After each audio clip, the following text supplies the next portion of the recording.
মঙ্গলবার ছাত্র সমাজের ডাকে নবান্ন অভিযান ঘিরে ধুন্ধুমার কাণ্ড। আর বুধে বিজেপির বাংলা বন্ধের ডাকে রাজ্য জুড়ে তুলকালাম।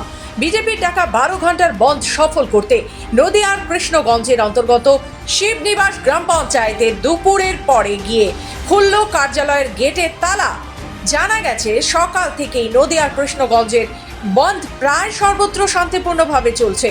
সকাল থেকেই বিভিন্ন ব্লকে ব্লকে বেশিরভাগ স্কুল সম্পূর্ণরূপে বন্ধ, পাশাপাশি বিভিন্ন পঞ্চায়েতের কাজও বন্ধ রয়েছে। Head of office video Krishnaganj যা বলার উনি বলবেন। হেড অফ অফিস এবং মিডিয়া দপ্তর ভিডিও কৃষ্ণগঞ্জ যা বলার উনি বলবেন।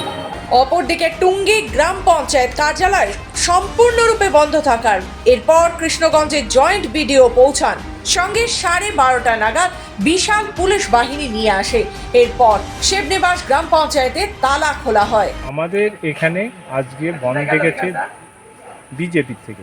সেই বিজেপির থেকে বন্ধ ডাকার পরিপ্রেক্ষিতে স্কুল এবং কলেজ বা সমস্ত কিছু পঞ্চায়েত সবই বন্ধ ছিল, কিন্তু স্টাফেরা কিছু কিছু এসেছিল, কিছু আসেনি। কিন্তু আমাদের জয়েন্ট বিডিও সাহেব আসেন এবং প্রশাসন নিয়ে আসার পর তখন 12:30 বাজে। সেই 12:30টার সময় এসে আমাদের পঞ্চায়েত খুলে দেন। নদিয়া থেকে সুদীপ বিশ্বাসের রিপোর্ট, খবর বাংলা।